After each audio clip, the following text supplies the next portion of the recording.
Mendimi në mesin e djemve dhe burrave që kanë aftësi që në pamje të parë, kur e shohin një vagin, me konstatue se partnerja që e kanë afër ka konsumue ose ka pas frekuencë të madhe të marrëdhënieve seksuale në bazë asaj që shohin, nuk ka bazë shkencore. Vagina është organ muskulor që relaksohet,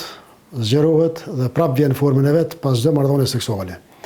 Dhe përkundrazi, sa më shpesh që ka marrëdhënie seksuale të shëndosha, ajo veç zhvillohet më mirë, bëhet më e përshtatshme për me u relaksue dhe përpasoj nuk ka ndonjë efekt ose nuk mundem me thonë që dikush ka pas marrëdhënie seksuale shumë dhe si rezultat vagina e saj ndukje është pak më ndryshe, ka ndru formën ose ka ndru ngjyrën. Mesin e djemve dhe burrave ka shumë mite. Disa thonë që madhësia e organet, e vagines të partnereve tyne i bën ata me ditkin se kjo ose ka pas shumë marrëdhënie seksuale ose ka ardhur rishtas nga një marrëdhënie seksuale. Është fakt që vagina ndryshon pak në fazën e dytë të përgjigjes seksuale, në fazën e eksitimit, ku e rrit qarkullimin e gjakut, e ndryshon pak ngjyrën, po këto ndryshime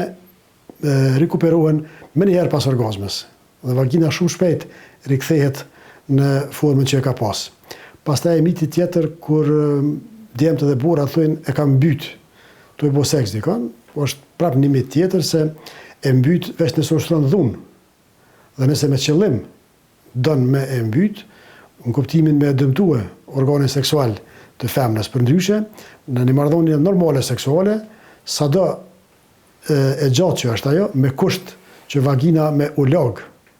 në mënyrë natyrale, pra me prodhue lubrifikim të vazhdueshëm, ose me u mbush me lubrifikant të rastit kur nuk ka lubrifikim natyral,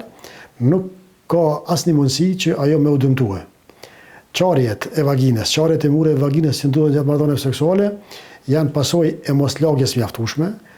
janë pasojë e paralojes së mangët ose pa paraloj fare,